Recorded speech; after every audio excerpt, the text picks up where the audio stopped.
Assalamualaikum warahmatullahi wabarakatuh. Perkenalkan, kami dari kelompok 5 akan mempresentasikan mengenai minyak zaitun. Sebelumnya, perkenalkan nama saya Yovita Putri Amanta dengan NIM akhir 1065. Saya Sila Virus dengan NIM akhir 1056. Perkenalkan, saya Zuratri Bintang dengan NIM akhir 1068. Perkenalkan, saya Amanda Tasya Aluna dengan NIM akhir 1062. Perkenalkan, nama saya Hanita Wardani dengan NIM akhir 1059.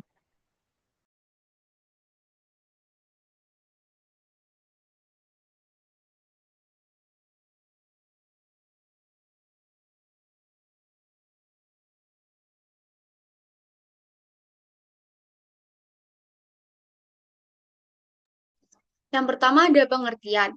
Olive oil atau minyak zaitun adalah minyak nabati yang melembutkan dan melembabkan kulit serta berfungsi sebagai antioksidan. Penelitian menunjukkan bahwa minyak zaitun melindungi kulit dari kerusakan akibat sinar UVB. Selain bermanfaat untuk kecantikan, minyak ini juga dapat digunakan dalam berbagai jenis makanan. Kaya akan vitamin E, olive oil berperan sebagai anti-aging, membantu membersihkan sel kulit mati, serta tidak menyumbat pori-pori. Next. Selanjutnya yaitu proses produksi. Yang pertama yang dilakukan adalah pemanenan buah zaitun. Buah zaitun ini dipanen saat mencapai kematangan optimal untuk memastikan kualitas minyak yang dihasilkan.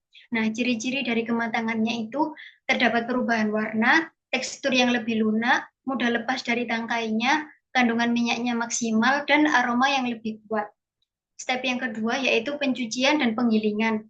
Pada proses ini, buah zaitun dicuci untuk menghilangkan kotoran. Kemudian, buah digiling menjadi pasta menggunakan metode tradisional seperti batu giling atau bisa menggunakan metode modern dengan mesin penggiling.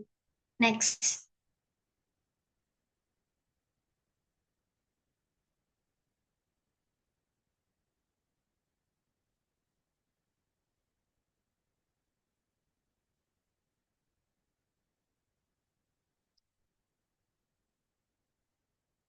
Nah, untuk step yang selanjutnya yaitu malisasi atau mashing. Pasta ini diaduk perlahan untuk memungkinkan tetesan minyak kecil yang bergabung menjadi tetesan yang lebih besar dan memudahkan ekstraksi minyak. Step yang keempat yaitu ekstraksi minyak. Minyak diekstraksi dari pasta zaitun melalui metode tradisional seperti pengepresan atau metode modern seperti sentrifugasi. Metode modern lebih efisien dan umum digunakan dalam produksi berjumlah besar. Yang terakhir yaitu pemurnian. Minyak yang diperoleh kemudian dimurnikan untuk menghilangkan kotoran dan meningkatkan kualitasnya. Proses ini melibatkan filtrasi. Jika diperlukan, pemrosesan lebih lanjut untuk menyesuaikan karakterisasi minyak sesuai standar yang diinginkan. Next. Selanjutnya ada karakter fisik, di mana yang pertama ada indeks bias yang berkisar antara 1,4688 hingga 1,4702, menunjukkan kejernihan dan kemurnian minyak. Semakin tinggi nilai indeks bias, semakin banyak kandungan asam lemak tidak jenuh dalam minyak. Lalu yang kedua ada pH yang berkisar antara 4,61 hingga 5,08, mencerminkan tingkat keasaman minyak. Lalu yang ketiga ada bilangan penyabunan di mana berkisar antara 187,05 hingga 194,85 mg KOH per gram yang menunjukkan kandungan lemak yang dapat disabunkan. Semakin tinggi nilainya, semakin banyak kandungan lemak yang bisa diubah menjadi sabun, menunjukkan kualitas minyak yang baik. Lalu yang keempat ada bilangan iodin yang berkisar sekitar 79,44 hingga 91,38 gram I2 per 100 gram, mengindikasikan tingkat ketidakjenuhan minyak. Semakin tinggi bilangan iodin, semakin tinggi ketidakjenuhan minyak, yang berarti lebih rentan terhadap oksidasi tetapi lebih sehat karena mengandung lebih banyak lemak tak jenuh. Next. Kemudian ada karakteristik kimia, di mana asam lemak utama terdiri atas asam oleat, asam palmitat, asam linoleat, asam stearat, asam linolenat, asam arachidat. Asam lemak utama berperan dalam kesehatan jantung dan antiinflamasi. Lalu yang kedua ada kandungan fenol total yang berkisar 112 hingga 313 mg per kilogram. Dan senyawa fenolik adalah antioksidan alami dalam minyak zaitun yang membantu mencegah oksidasi, memberikan manfaat kesehatan, dan menentukan kualitas rasa serta aroma. Lalu yang ketiga ada bilangan peroksida yang berkisar antara 6,58 hingga 10,14, di mana bilangan peroksida mengukur tingkat oksidasi awal dalam minyak zaitun. Semakin tinggi bilangan peroksida, semakin banyak minyak mengalami ketengian akibat paparan oksigen. Lalu yang keempat yaitu keasaman bebas atau asam oleat yang berkisar antara 0,25 hingga 0,57%, di mana keasaman bebas menunjukkan kadar asam lemak bebas dalam minyak yang mencerminkan tingkat degradasi dan kualitasnya. Minyak zaitun ekstra virgin memiliki keasaman kurang dari 0,8% untuk menjaga kemurnian dan kualitasnya. Next.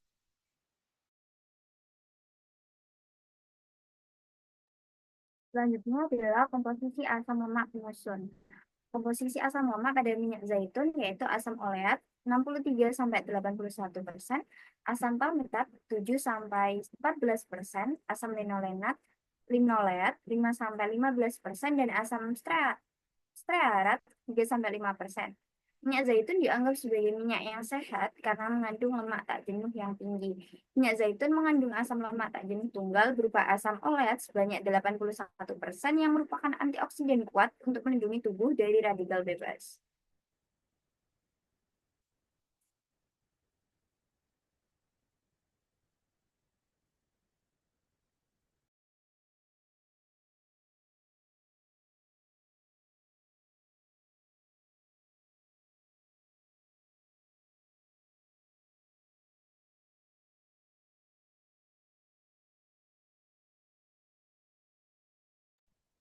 Kerusakan lemak minyak zaitun.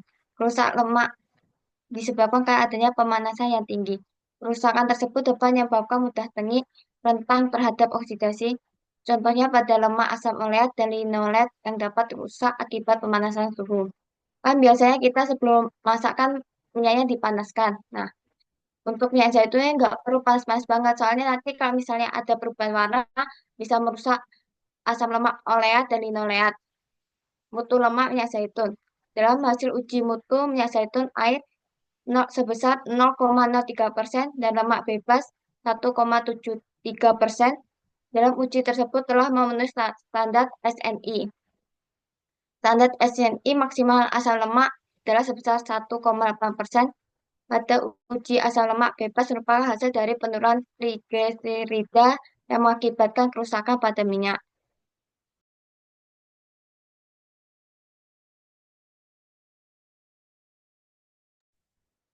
Yang selanjutnya adalah reaksi kimia yang terjadi pada saat produksi, penyimpanan, dan penggunaan. Dimulai dari reaksi kimia yang terjadi saat produksi, di mana senyawa filoatil terbentuk selama dan setelah ekstraksi minyak dari buah zaitun. Lalu terjadi juga oksidasi asam lemak tak jenuh. Asam lemak tak jenuh ini berupa asam lemak tak jenuh ganda, di mana enzim lipoksigenase melepaskan diri saat jaringan buah zaitun terganggu, dan enzim hidroperoksidaliase membelah asam lemak tak jenuh ganda. Dan yang kemudian adalah hidrolisis triasil gliserol, di mana hidrolisis ini membentuk asam lemak bebas selama pemanasan lemak dan minyak. Nah, proses oksidasi, proses hidrolisis triasil glycerol ini juga membentuk oksidasi sekunder, yaitu asam karboksilik, volatil, dan seperti asam asetat. Dan kemudian yaitu reaksi kimia yang terjadi saat penyimpanan, di mana keasaman bebas, angka peroksida, dan K232 meningkat secara signifikan seiring dengan bertambahnya durasi penyimpanan. Lalu kandungan fenolik menurun secara signifikan yang mengakibatkan efek pada stabilitas minyak, serta kandungan alfa tokoferol, lutein, dan beta karoten menurun seiring dengan bertambahnya durasi penyimpanan. Dan yang kemudian reaksi kimia yang terjadi saat penggunaan, yaitu reaksi reaksi oksidasi. Reaksi oksidasi ini yaitu merupakan enzim lipoksigenase yang mengoksidasi asam lemak tak jenuh ganda. Lalu reaksi hidrolisis seperti sama yang terjadi pada saat produksi, di mana asam lemak bebas atau FFA atau free fat acid muncul sebagai hasil dari hidrolisis. Dan kemudian adalah reaksi polimerisasi, di mana asam lemak bebas dapat mengalami reaksi oksidasi lebih lanjut, serta peroksida dan hidroperoksida terbentuk. Next.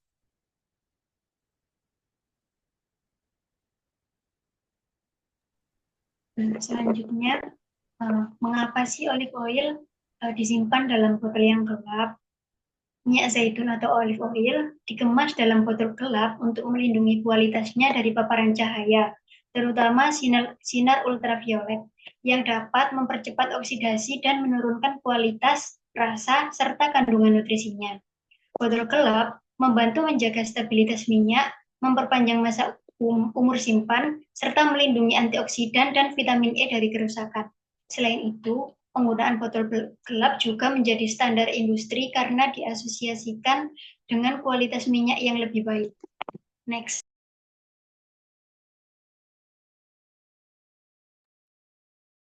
Berikutnya adalah penggorengan minyak zaitun.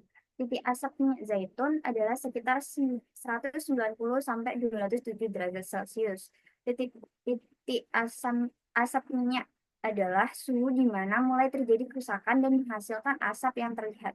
Ketika ini terjadi, molekul lemak pecah dan berubah menjadi berbagai senyawa berbahaya. Walau itu lebih rendah dibanding kebanyakan minyak goreng lainnya, minyak zaitun tetap menjadi pilihan yang lebih baik karena mengandung lemak tak jenuh tunggal yang lebih stabil terhadap panas dan banyak senyawa polifenol lain yang keduanya menahan oksidasi saat dipanaskan. Menurut jurnal lain juga disebutkan minyak zaitun adalah minyak goreng yang premium. Minyak ini memiliki kandungan asam lemak jenuh yang rendah, jadi memiliki nilai nutrisional yang lebih baik. Eh, Minyak ini juga baik untuk proses penggorengan karena memiliki titik cair yang rendah yang berarti mudah disimpan pada suhu yang lebih rendah. Kandungan asam lemak linoleat yaitu C18.2 dan linolenat C18.3 yang rendah itu mengakibatkan minyak ini cukup tahan terhadap proses oksidasi. Sebelumnya juga dijelaskan terjadinya proses oksidasi pada penggorengan minyak zaitun, akan tetapi proses oksidasi ini itu cukup stabil, dikatakan cukup stabil. Kestabilannya terhadap proses oksidasi juga diakibatkan oleh kandungan uh, antioksidan atau komponen fenol yang terkandung pada minyak zaitun tersebut.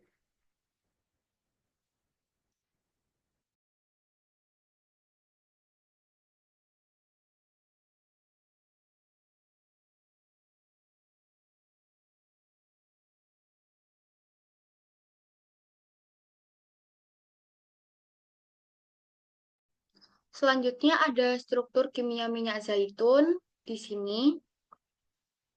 Next. Dan ini merupakan daftar pustaka yang kami dapatkan. Next. Sekian presentasi dari kelompok kami. Kurang lebihnya mohon maaf. Wassalamualaikum warahmatullahi wabarakatuh.